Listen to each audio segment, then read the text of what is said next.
My dear friends, beauty of leaving the net, beauty of leaving the boat and your kith and kin.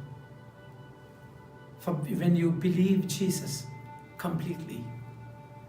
The word says, God has spoken in the past to our ancestors through the prophets in many different ways, although never completely. But on our time, He has spoken definitely to us through His Son. So He has spoken directly to us. He's above all the angels. His word made the whole universe. And He's seated at the right hand of the Father.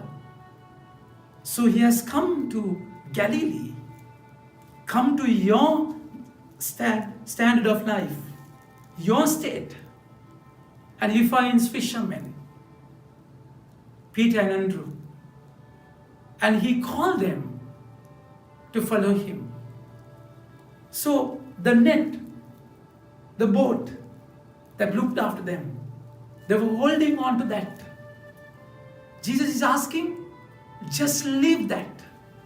If you want a greater plan, if you want Jesus' plan designed to manifest in your life, you have to just trust Him and leave your net.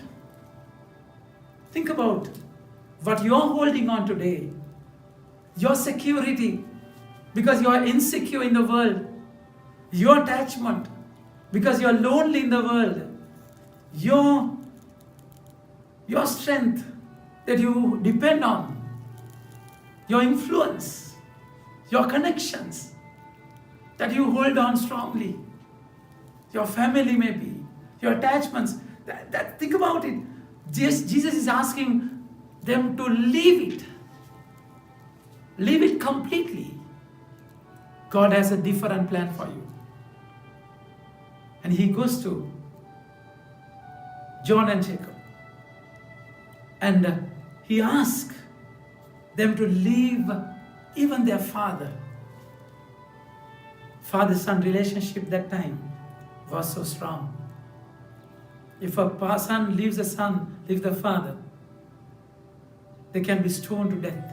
That's why the sin of the prodigal son was great. So Jesus is challenging that deep relationship.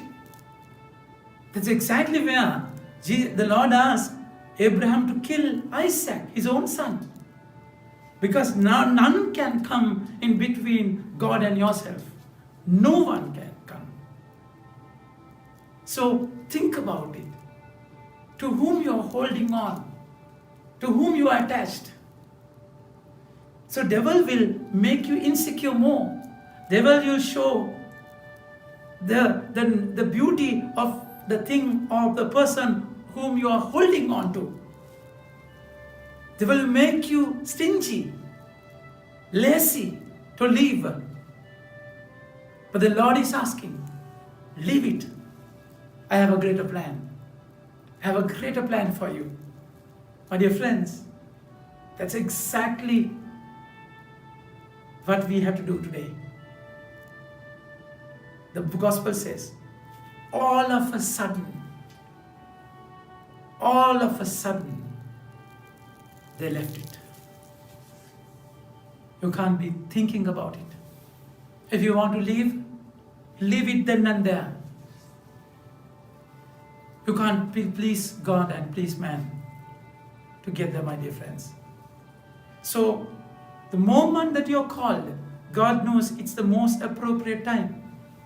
We call that Kairos, the time of God, where you are invited to leave your boat, leave your attachment, leave your net.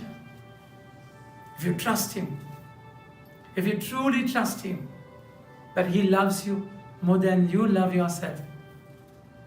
If you leave a person, my dear friends, remember, He loves that person, then you love that person.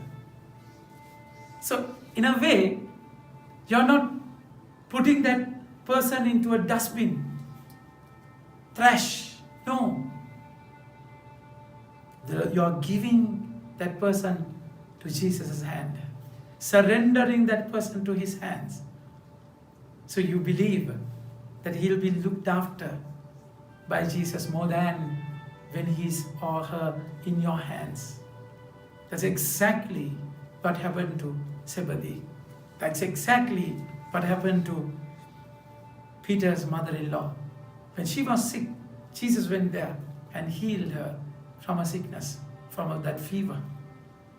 So that's the calling, my dear friends. He wants to make you not fishermen, but fishers of men. Not simply fishermen who depend on a catch, depend on a boat, a sea. But he wants to make you travel overseas, become fishers of men. So let's, without fear, take this bold step of leaving our net, leaving our boat for the sake of Jesus' mission. So it's a beautiful invitation today. Think about it. Go to your prayer room. Go to your deep prayer. Listen to his voice. Then that voice, his word is like a double-edged sword. It will help you to live it. Surrender it. Own the word, have the word, and deal with the word, and execute it. Think about it, and have a nice day. May God bless you.